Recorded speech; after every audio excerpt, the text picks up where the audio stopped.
سیدنا عمر رضی اللہ عنہ اور دریائے نیل۔ سیدنا عمر رضی اللہ عنہ سے منسوب ایک قصہ بیان کیا جاتا ہے کہ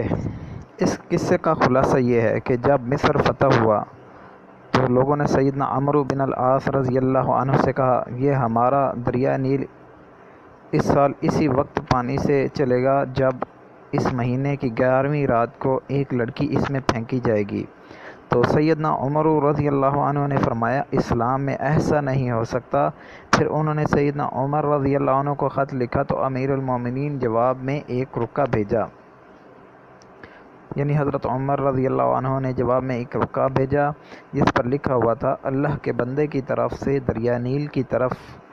اگر تو خود بخود بہتا تھا تو نہ بہے، اور تجھے اگر بہانے والا اللہ ہے تو میں اللہ واحد قہار سے دعا کرتا ہوں کہ تجھے چلا دے۔ جب رکا دریا میں ڈالا گیا تو 10 ہاتھ بلند ہو کر بہنے لگا۔ یہ روایت ضعیف ہے۔ یہ واقعہ ابن لہیعہ عن قیس بن حجاج عمن حدثہ کی سند کے ساتھ درج ذیل کتابوں میں مذکور ہے۔ فتوح مصر لی ابن عبد الحکم، کتاب العظمہ لی ابی شیخ، شرح اعتقاد اہل سنہ والجماعہ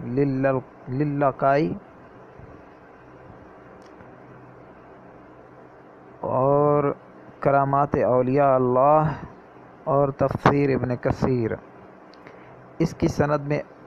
ابن لہیعہ عبداللہ بن لہیعہ الحضرمی مدلس راوی ہے،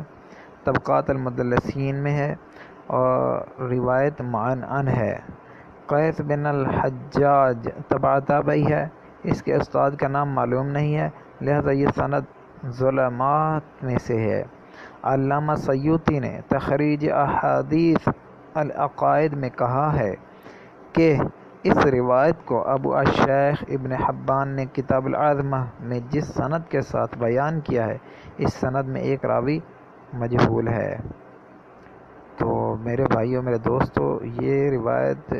بھی ضعیف ہے، کافی مشہور قصہ ہے، ہم سنتے آتے ہیں، اور میرا خیال یہی ہے کہ ہمیں اس طرح کے جتنے بھی قصے ہیں ایسے جن کی سندیں صحیح نہیں ہیں تو ان سے بچنا چاہیے، تاکہ ہمیں سچ کی طرف